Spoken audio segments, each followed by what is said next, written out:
So Marvel Rivals has been out for almost a year now, and as someone with almost 800 hours in this game, as an overall flex player, but mostly a tank and support player, thanks to damn 211 Spider-Man, I figured I'd be a good candidate on this subject. There's a little race war in Marvel Rivals, and I'm not talking about my hatred of that dirty Wakandan furry. Every role hates each other though, and each of them are justified in their own way, but some of the reasons are literally just out of hand. I want to go over how I think this happened, and what all roles hate about each other. Believe it or not, Marvel Rivals is a ton of people's first hero shooter. Tons of people never even heard of Team Fortress 2, considering that game only blew up on PC and was relevant over a decade ago in Overwatch. The less said about Overwatch unsavory reputation, the better.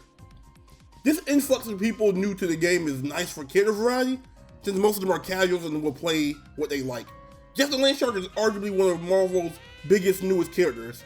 Now, just because of Rivals, whether you see him for his cute face and cat paws, or as Yujiro Hanma doing the fusion dance with King Von, he is a well-known character. This is exactly where the problem begins though. Nothing wrong with people playing characters they like, at least that's my opinion. Sure, my balls itch and I curse their bloodline when I see a 3rd DPS locked in when we need a second tank for 3 matches in a goddamn row. I know I'm gonna have to play Magneto again since he's the only good solo tank, but fuck me, right? Oh yeah, sorry about that, guys. As a solo tank player, for 2 seasons, I'm supposed to be on my antidepressants at this point. This game's having new players crossing over with another group of players though. A known toxic fan base, the Overwatch community. As someone that played Overwatch from month 1 till its death before Overwatch 2, I can see the Overwatch community is absolutely rancid. The same race war we have now came from Overwatch. Overwatch remedied some of the issues with role queue, a feature that gave more cohesion and order in the game, but at the cost of creativity in the team comps. Overwatch players were already upset at Overwatch 2 due to the story mode being cancelled and a ton of other things, and was playing due to the lack of options. I'll be damned if there wasn't a perfectly good hack simulator that came out a decade before Overwatch to play, but that wasn't gonna fly, obviously. They needed something new. Didn't come along Marvel Rivals and a ton of Overwatch players jumped ship to play the new game.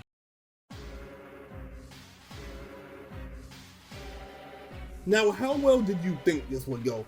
A community of people that were already down each other's throats, considering Blizzard controversy, no pause there.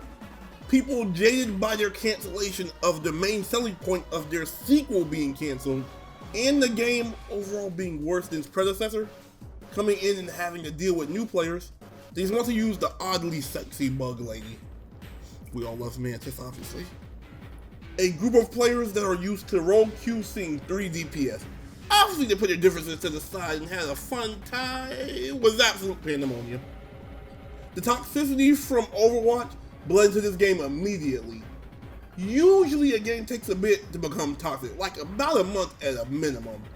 But from day 1, I was getting told support this. The streamers are a big issue too. Motherfucking Overwatch streamers that were stuck playing the game because they built their whole channel based on it were so happy to get a new game to play. And I was happy for them too. But the thing is, Overwatch community still watched them, and so did the sweaty Rivals community. So now we have people dictating who was a throw pick and who wasn't based on streamers, like they're even close to the rank where those characters would matter. Things being said like support is a carry role and DPS takes no skill, and tanks getting flamed for the slightest mistake when they were solo tanking, and the race war was in full swing. The walls keeping the positive people in crumbled and they went to greener pastures, while the rest of us wallow in the fallout of this toxic community.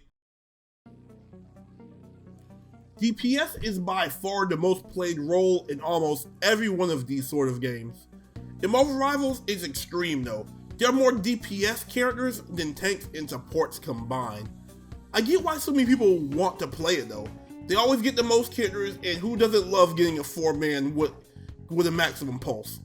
I'm usually okay with people going 3 DPS, but 4 is where I draw the line. DPS players need confidence. They will rarely get things done without confidence in their own abilities and confidence in their team to make space for them and the supports keeping them alive during their interactions. Now let's go over why the DPS players are getting hate. DPS players undeniably have the biggest ego, which is understandable because you do need confidence, but you need to know when you have to check your own ego or when you have to let someone check it for you if you're doing bad. They're usually the first player to get toxic in a match. They ping for healing repeatedly pretty regularly.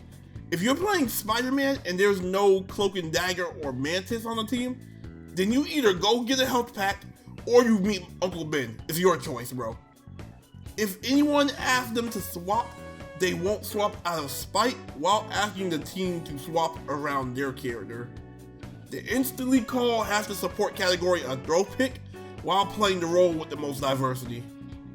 And last but not least, for some reason DPS players feel the need to claim that their role is the harder than other roles for their ego. Support is an interesting role. I know people like saying it's not healer, it's strategist, but bitch, everyone in that role can heal and it's their main thing. Support is interesting because outside of Rocket Raccoon, every support is expected to do a bit of everything.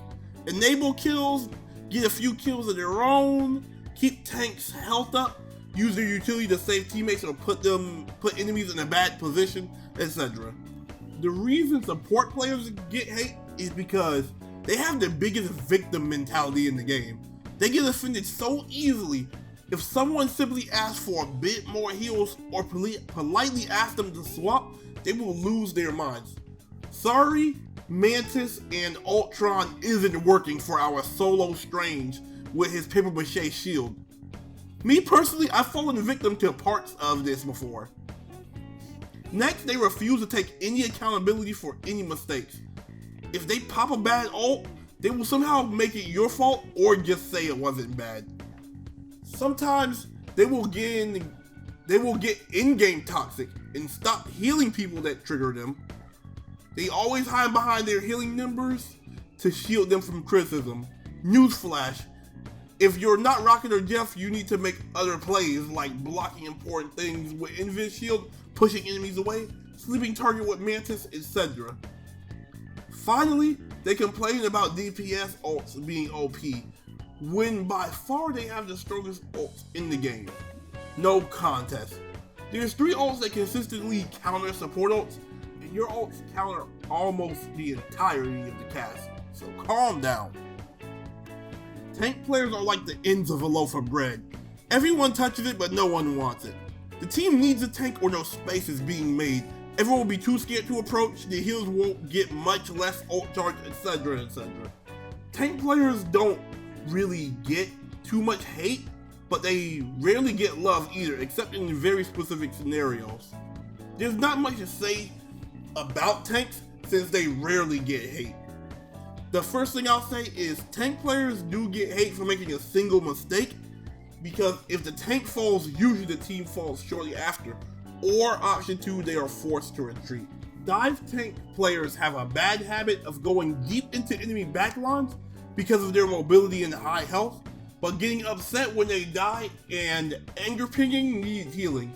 If you leave my LOS, that's officially not my problem anymore, and it's definitely not my fault. Tanks usually have a terrible disposition, but it's 100% justified. They play solo tank alone so often that they just become bitter, and if you don't like Magneto, you're just shit out of luck. Tanks are still expected to make space, get kills, peel for supports, and pull off clutch ults and plays while being the only tank on the team. In the end, all roles are important and we all need each other. Tanks can't continue to make space and advance without support keeping them alive. Supports can't survive the multiple black guys diving them consistently without the team peeling for them.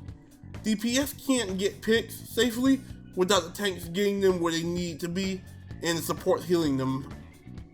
It's a great thing when a team works together, isn't it? Sometimes it's not one person though. Sometimes the enemy is just better. Sometimes a person is having a bad game, or hell, even sometimes you just gotta go AFK because you got something to do. Shit happens. It's okay to be upset about those situations, but To take it out on a match like inside the voice chat is uncalled for. Trust me, whenever I stream, I get pissed at my team so often, but I never say it in text chat or voice chat. I know nothing good could come from that. With all of this being said, there's one thing I'm sure we all can agree on though. Lord, icons literally don't matter at this point. Well, that's the end of the video. Let me guys know what your opinions are, what you think of the video. Are you a support man, anything like that? Do you feel like any of these reasons are right? But that's all I gotta say at this moment. Thank y'all for watching. True Kingston, and we out.